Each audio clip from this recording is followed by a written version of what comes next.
महाशिव पुराण episode 1। Shiv कौन है? एक रहस्यमयी कथा बहुत समय पहले की बात है। इतना पुराना समय कि न कोई मनुष्य था, न कोई देवता, न पृथ्वी, न आकाश। चारों ओर केवल अंधकार था। ऐसा अंधकार जिसमें न प्रकाश था, न ध्वनि, न दिन था, न रात, न समय था, न दिशा।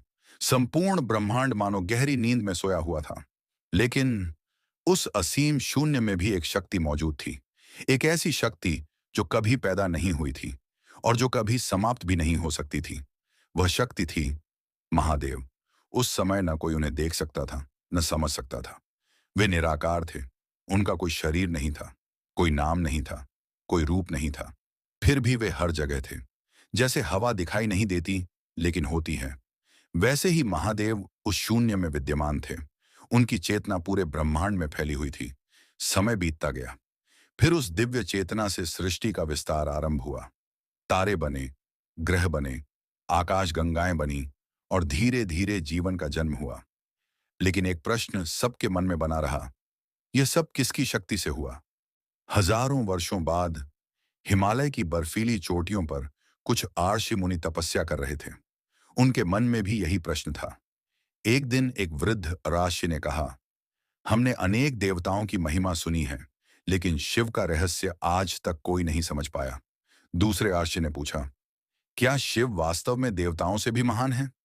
तीसरे राशि ने कहा, यदि वे महान हैं तो कोई उनका आरंभ और अंत क्यों नहीं जानता?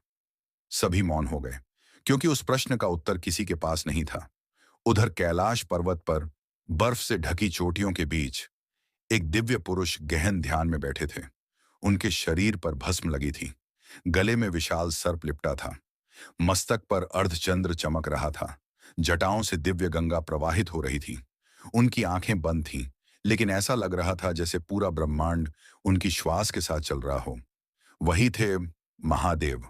कहा जाता है कि जब महादेव ध्यान करते हैं तो समय भी ठहर जाता है, हवाएं शांत हो जाती हैं, नदियां धीमी पड़ जाती हैं और प्रकृति स्वयं उनका सम्मान करती है।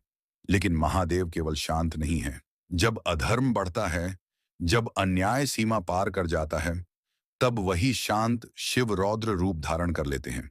उनका तांडव संपूर्ण ब्रह्मांड को हिला सकता है। यही कारण है कि उन्हें संहार का देवता कहा जाता है। लेकिन यह केवल आधा सत्य है। महादेव केवल संहार नहीं करते, वे परिवर्तन लाते हैं।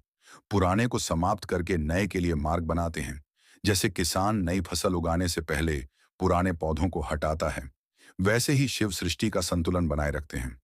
एक दिन देवताओं की सभा में चर्चा हो रही थी। सभी